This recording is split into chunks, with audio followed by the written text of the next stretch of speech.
বাইরে জীবন দেওয়া তো সস্তা না, যত রক্ত লাগে দেব, প্রয়োজনে লোক পাঠাবো, আমি যাব না। এই চরিত্রের মুনাফিক আমার দেশে আছে না নাই? আবু সাইদরা জীবন দেয়, আমার দেশের কিছু মুফতিরা ফতুয়া দেয়, ও তো শহীদ হয় নাই। হ্যাঁ, আবু সাইদরা জীবন দেয়, শহীদ অসীমরা জীবন দেয়, আমার দেশের কিছু ফতুয়া সন্ত্রাস, এগুলো ফতুয়া সন্ত্রাস। এরা ফতুয়া দেও নাকি শহীদ হয় নাই, তুমি কোন কসু করছো? আমার দেশে 16 বছর অনেক ওলামা, অনেক আলেম আমার দেশে অবস্থান করছেন, এখনো আছেন। বিগত 16 বছর তাদের উপর একটা মামলা তো দূরের কথা, একটা আচরও গায়ে লাগে নাই।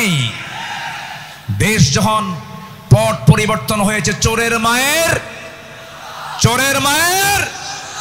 বড় গলা। মুনাফিক চেনা যায় নামাজে নয়, মুনাফিক চেনা যায় রোজায় নয়, মুনাফিক চেনা যায় সূরাতে নয়, মুনাফিক চেনা যায় হলো ময়দানে, মাঠে, জিহাদের প্রান্তরে। তায়েফের ময়দানে গিয়ে রাসূল দাওয়াত দিতে গিয়ে ফুল পেয়েছেন না পাথর পেয়েছেন? আস্তে কয়, ফুল পেয়েছেন না পাথর পেয়েছেন? পাথর পেয়েছেন।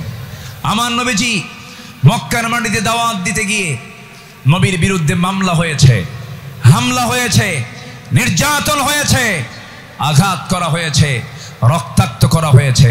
রাসূল 13 বছর মার খেয়েছেন, কিন্তু মদিনায় আসার পরে তিনি শুধু মার খান নাই, মার দিয়েছেন। এখান থেকে প্রমাণ হয় মায়ের খাওয়া যেমন সুন্নাত, মায়ের দেওয়া তেমন সুন্নাত। প্রয়োজনে বাতিল শক্তিকে আঘাত করার জন্য মায়ের দিতে হবে। রাজি আছেন কারা কারা? হাত উঁচু করে দেখান।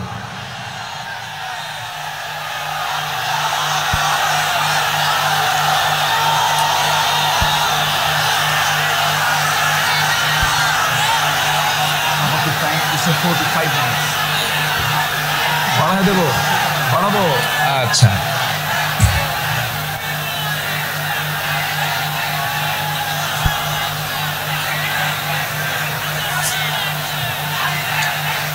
যে আমি তো দাঁড়াতে বলিনি, আমি তো দাঁড়াতে বলিনি ভাই। আপনি দাঁড়িয়ে আছেন, আরেক ভাইয়ের কষ্ট হচ্ছে। একজন দাঁড়িয়ে আছেন, আরেক ভাইয়ের কষ্ট হচ্ছে। আপনি কি কষ্ট দিতে চান? এই মুহূর্তে বসে পড়ুন, বসুন, বসুন। আমি জানি আপনি দাঁড়াইছেন কেন, কোমর লেগে গেছিল। আর কতক্ষণ থাকা যায়? প্রচন্ড ধৈর্যশীলতার পরিচয় দিচ্ছেন আপনারা। এদিকে আমার আলোচনা চলতেছে, 12 নম্বর হলো ধৈর্যশীলতা।